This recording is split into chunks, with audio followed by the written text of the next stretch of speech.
Најновиот извештај на Ало Бушовко и нас не изненади, затоа што не очекувавме дека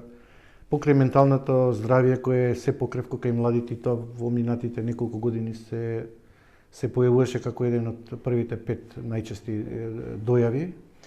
е дека за 2 месеци, септември и октомври, 10 деца се јавиле со помисла за самоубиство.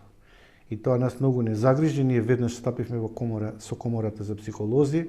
да се подготвиме да направиме некаков протокол прирачник упатство во насока каде што ќе им помогнеме на стручните служби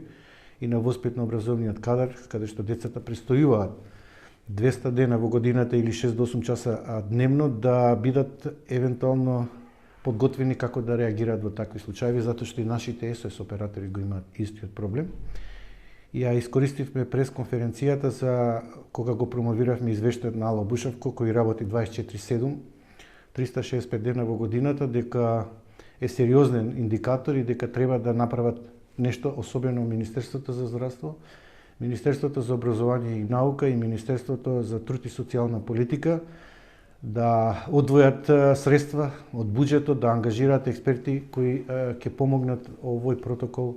да ни биде алатка за поголема превенција и спречување на вакви суицидни мисли кај децата и младите.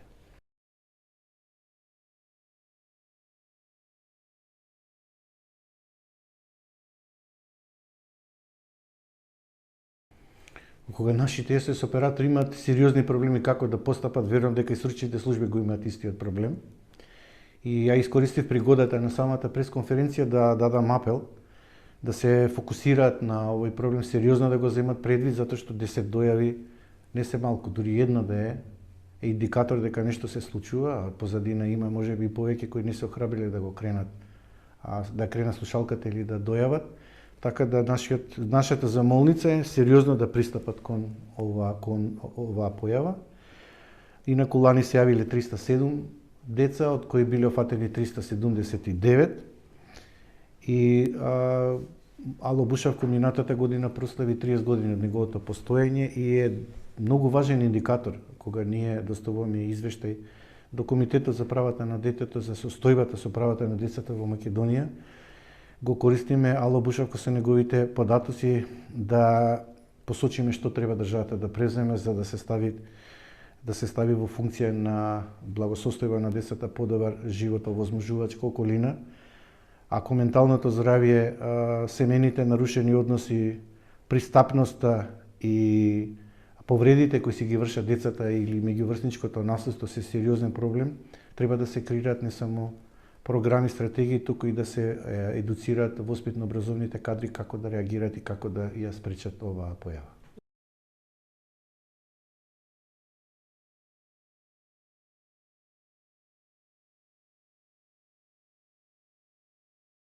Недостиг на капацитет, на кадар, на добра волја, на фокус од страна на институциите,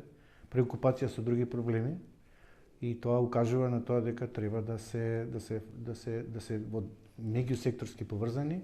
и да соработуваат повеќе и со родителите,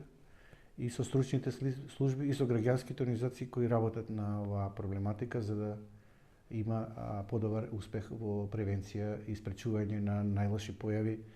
како што е суицидни мисли, повреда, врсничко насилство.